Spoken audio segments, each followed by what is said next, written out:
bem-vindos ao The Debate. Hoje, a gente mergulha na estrutura que, de forma quase invisível, governa o mundo digital há mais de 70 anos, a arquitetura de von Neumann. Proposta pelo matemático John von Neumann, ela é, assim, a base de quase todos os computadores que já usamos. Exato. E a discussão que o material nos propõe é fundamental. Esse modelo, com toda a sua elegância e simplicidade, ele ainda é o pilar indispensável da computação? Ou será que as suas limitações, sabe, especialmente aquele conflito clássico entre a velocidade do processador e da memória, estão nos forçando a buscar paradigmas radicalmente novos? Perfeito. Eu vou defender que o modelo de von Neumann permanece sim como o paradigma essencial e duradouro, que a sua genialidade conceitual sustenta até os sistemas mais complexos de hoje. E eu vou argumentar que, embora a importância histórica seja, assim, inegável, as suas deficiências inerentes se tornaram o principal obstáculo para o progresso. E que o futuro da computação de alto desempenho já reside em arquiteturas que superam e muito o seu modelo sequencial. Para entender essa longevidade toda, a gente precisa apreciar a beleza do conceito.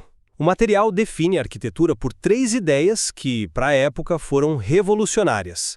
Primeiro, e o mais importante, é o conceito de programa armazenado.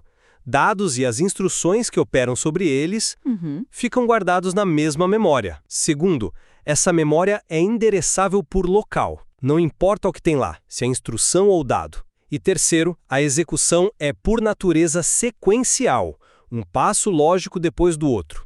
Essa estrutura que foi proposta lá para o computador IAS acabou criando um modelo de máquina universal. Foi isso que permitiu, por exemplo, o surgimento das famílias de computadores, como o IBM System 370. O material até destaca que a IBM podia vender máquinas com custos e desempenhos completamente diferentes, mas que rodavam o mesmo software. Para as empresas isso foi, transformador.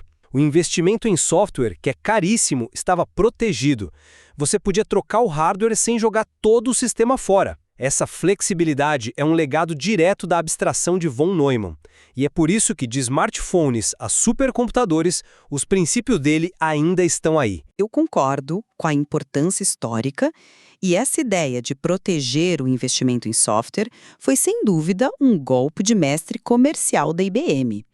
Mas é justamente nessa aparente simplicidade universal que reside a maior fraqueza do modelo. Uma falha, assim, que acompanha a computação desde o início. O material é muito claro ao apontar o desequilíbrio de desempenho entre o processador e a memória principal. Os processadores evoluíram numa velocidade exponencial, né?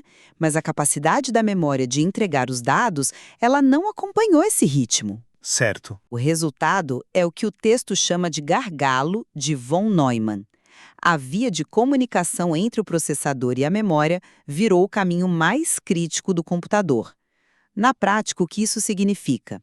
Significa que o processador, aquela máquina caríssima e ultra rápida, passa boa parte do tempo num estado de espera, simplesmente aguardando dados que não chegam. Isso não é um mero detalhe de engenharia, é uma consequência direta da decisão arquitetural de ter uma única via para buscar tanto instruções quanto dados.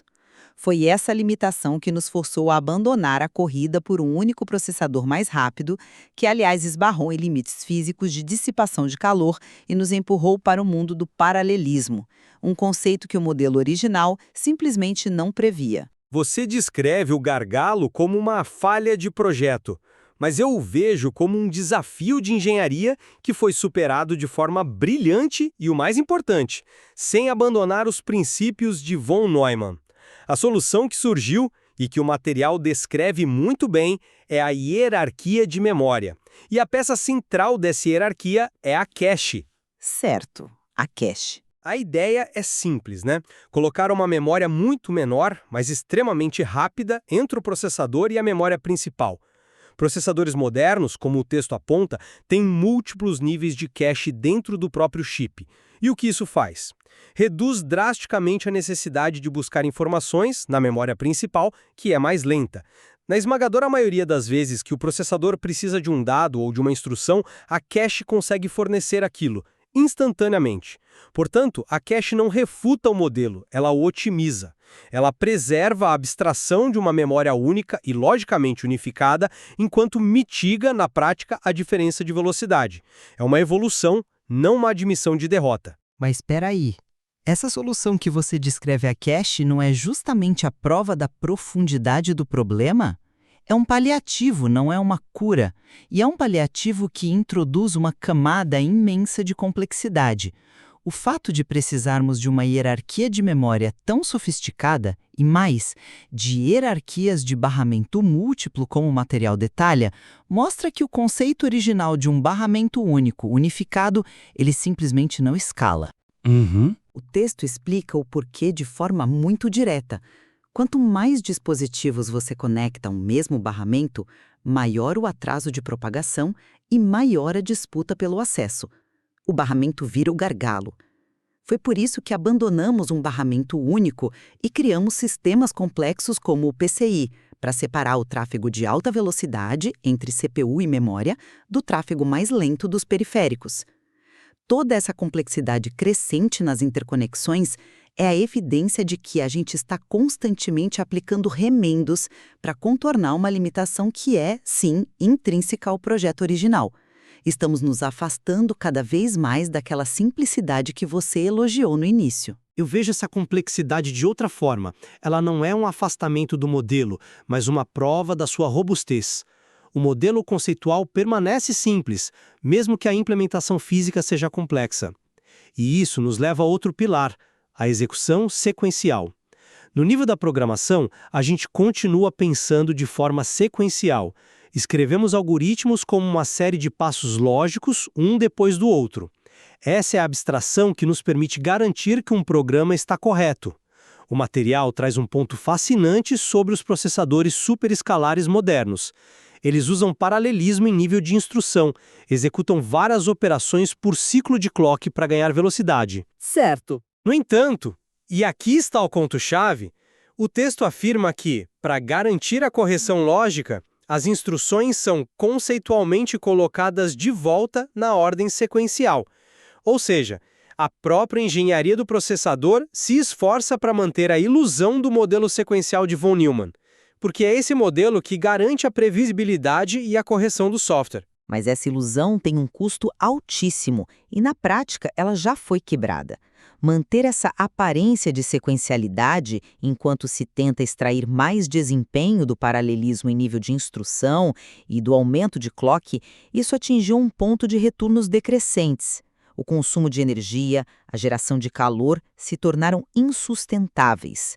A indústria não migrou para o multicore por opção, foi por pura necessidade.